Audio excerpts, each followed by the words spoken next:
अस्सलाम वालेकुम फ्रेंड्स, क्या हाल है दोस्तों। उम्मीद करूँगा मेरे देखने वाले तमाम दोस्त ठीक होंगे। दोस्तों आप देखिए अब्दुल्ला से स्टोरी। दोस्तों आज की वीडियो इंटरेस्टिंग होने वाली है, क्योंकि दोस्तों आज की इस वीडियो में बात करेंगे बहुत ही खूबसूरत टॉपिक के बारे में। दोस्तों मेरा ख्याल है जिस कंट्री के बारे में आज मैं बात करूँगा उसका तमाम लोगों को पता होगा। दोस्तों आज हम बात करेंगे सऊदी अरेबिया के बारे में।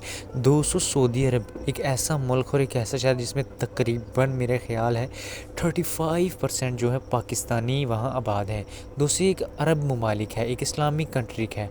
दोस्तों सऊदी अरब पिछले कुछ सालों से क्यों म्यूज़िक फेस्टिवल करवा रहा है, उसके क्या रीज़न्स हैं, क्यों वो दोस्तों इस तरह के जो काम है जो कि शरीयत में मना किए गए हैं उसके बावजूद वो उस तरह के काम कर रहा है, क्यों सऊदी अरब में इतना बदलाव आया है, तमाम तरह आपको मालूमात इस वीडियो में दूंगा। वीडियो के आखिर तक ज़रूर मेरे साथ रहिएगा।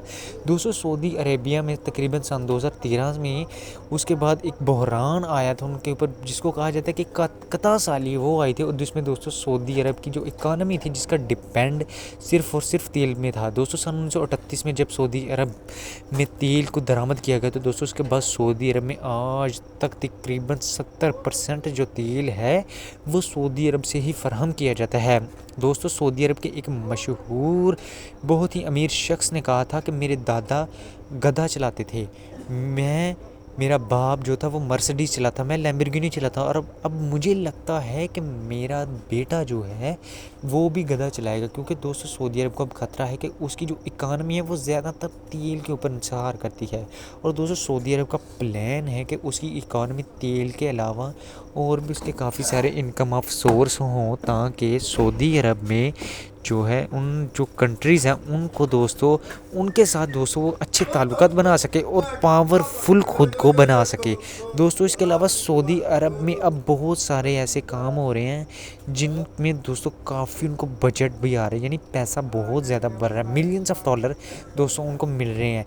और दोस्तों सऊदी अरब में जो इस वक्त उनकी इकानमी है ना दोस्तों, उनको लग रहा है ऐसा कि तकरीबन सन 2030 तक वो अपने ये बड़े बड़े जो शहर हैं इनको भी तामीर करेंगे। और दोस्तों सऊदी अरब को लगता ऐसा है कि फ्यूचर में उनके पास अगर जो तेल है अगर वो ख़त्म हो गए तो वो अपने मुल्क की इकानमी को कैसे चलाएंगे और इसको कैसे मद्देनज़र रख कर मुल्क को कैसे चलाया जाएगा। दोस्तों इसी बहरान और कत्ता साली के डर से सऊदी अरब ये जो इवेंट्स हैं ये तमीर करवा रही है, यानी ये जो शहर जो एक चल रहा है, नोयान शहर का नाम जो चल रहा है जो काफ़ी बड़ा तमीर हो रहा है दोस्तों। उसके अलावा और जो ये म्यूज़िक फेस्टिवल और इवेंट्स होते हैं दोस्तों इनके बारे में जो कहा जा रहा है, सऊदी अरब यानी दोस्तों तरक्की के दाने के ऊपर हाथ रखना चाह रहा है और वो कोशिश कर रहा है कि जो तेल के अलावा भी ना जो बाकी जो चीज़ें हैं ना income of source, main income of source बनाए जाएँ। दोस्तों ये है अब सऊदी अरब की इसलिए वजह है जो वो म्यूज़िक फेस्टिवल इतने ज़्यादा करवा रहा है। उम्मीद करूँगा आपको वीडियो अच्छी लगी होगी। अगर वीडियो अच्छी लगी दोस्तों वीडियो को लाइक करना और चैनल को ज़रूर सब्सक्राइब करना। जब तक अगली वीडियो नहीं आती मुझे देनी है इजाज़त। अल्लाह हाफिज़।